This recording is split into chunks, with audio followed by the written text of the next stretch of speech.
Hello there, this is Yana Smakula for WPlus9 and thank you for joining me today. In this video, I'll share a closer look at some of the new stamp sets coming to WPlus9 October 5th, 2016. I'll mostly be working with the new Holiday Houses stamp set and coordinating dies, and I'll share several examples of how these houses can be used to create simple yet beautiful Christmas cards. So let's get started. Personally, I adore stamp sets like this Holiday Houses one. When I was little, I happened to love Lego building blocks. So to me, stamp sets like this one is like a new set of Lego bricks. I can play and build and make anything I want out of these pieces. So there are 4 houses included in here, a 2-story house, a church, and some smaller ones too, so a great assortment. You also have several trees, a few groupings and an individual tree, and also there are a few snowballs. So plenty of little bits and pieces to mix and match and create unique projects every time. I love to create multiple projects in one sitting, so this is what I'm going to do here. I'm going to make 4 different cards using these stamps. They will all be similar and can be used as a set. For example, if you like to gift card sets, this will make a great example of a simple to make card set. But also, these cards will be slightly different at the same time. I'm making more than one card here to show you different layout options or layout ideas. With these little houses, there are many different ways how you can position them on a card for a unique and interesting look. Since I'll be making several projects, I'm going to stamp multiples of each image, and I encourage you to do the same. I know I will be watercoloring these houses, so I'm stamping them onto watercolor paper, and I'm using VersaFine Onyx Black ink. This is a rich pigment ink, and I find it works better for stamping onto watercolor paper when there's some texture, and there's a little bit of texture on this particular paper here. I'm going to use Distress inks to watercolor these images, and I'm using the same technique I shared in one of my previous videos, a messy watercolor technique where I'm leaving a little bit of white space on my images, and don't worry about having perfectly colored pieces. I decided to use 5 colors to have a good variety of houses on my card, and I went with Wild Honey, Burnt Lipstick, Cracked Pistachio, Mermaid Lagoon, and Wilted Violet. I would suggest using at least 3 different colors unless you're going for a monochromatic look.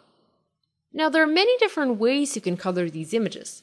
You can use alcohol-based markers, and I will use red and green markers on some of these houses here to color the wreath hanging on the doors and the windows. You can also heat emboss these houses in, say, white embossing powder and blend ink over them for a nice graduating color. WPlus9 inks would work great for blending. Because this video is not about the coloring, I am not going to focus on this part much. I didn't color the roof of my houses as I knew I'd be adding some snow by using glitter glue, and I also left all the windows and the doors white. I liked my houses just like that, with some pretty colors on the walls. There are coordinating dies available for all of these images, and I've used them here to cut the houses, trees, and the snow out. I have a bunch of pretty die cuts that I can't wait to put onto cards. Like I mentioned before, I'm going to show you a few layout ideas for your cards using these stamped images.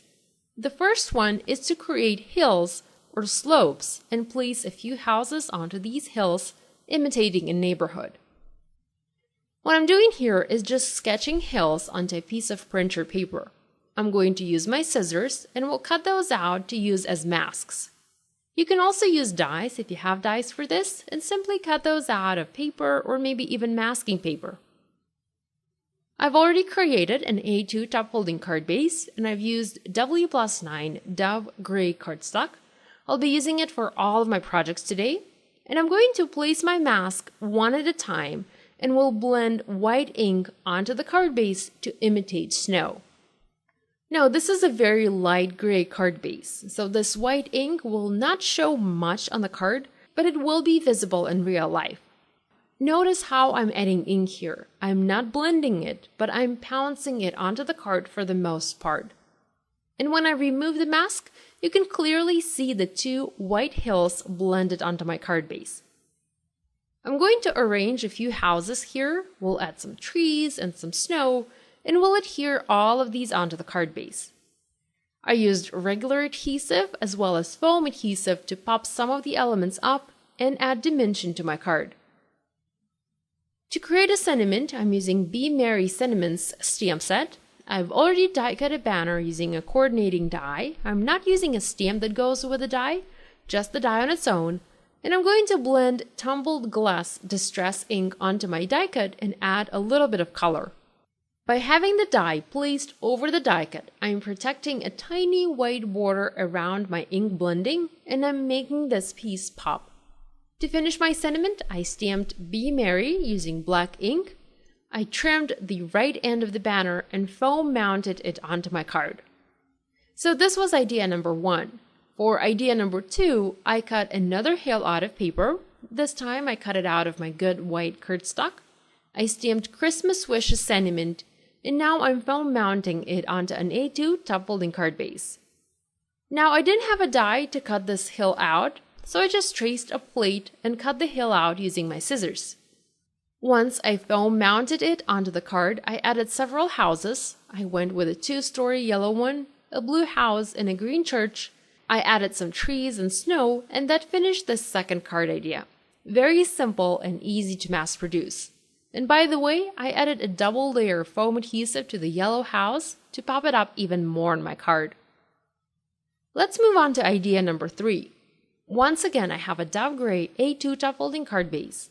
I've placed it in my MISTI, and I have a beautiful sentiment from the Be Merry stamp set. This is also a new set. And I'm going to stamp this sentiment in black ink directly onto the card. I've placed a house and a few trees to make sure I have enough room in my card for all of these elements. I foam mounted the house along with the trees for a pop of dimension, and I also stamped the sentiment, the bottom banner part, one more time onto watercolor paper, the same paper I used for my houses and trees. I wanted to add another pop of blue onto this card to go along with the house, so I grabbed my water brush and watercolored the banner using the same color of ink I watercolored the house with. There's a coordinating die for this banner, so I used it to cut this piece out and foam mount it and onto my card for that much needed pop of blue. The last card idea, or card layout, is the most time-consuming one. Here, I've placed a number of houses to cover the entire front of the card to create the illusion of a busy city. I started adhering my houses down from the top row. I used regular tape adhesive for the top row, so I did not add any dimension there. My second row was foam mounted using thin adhesive.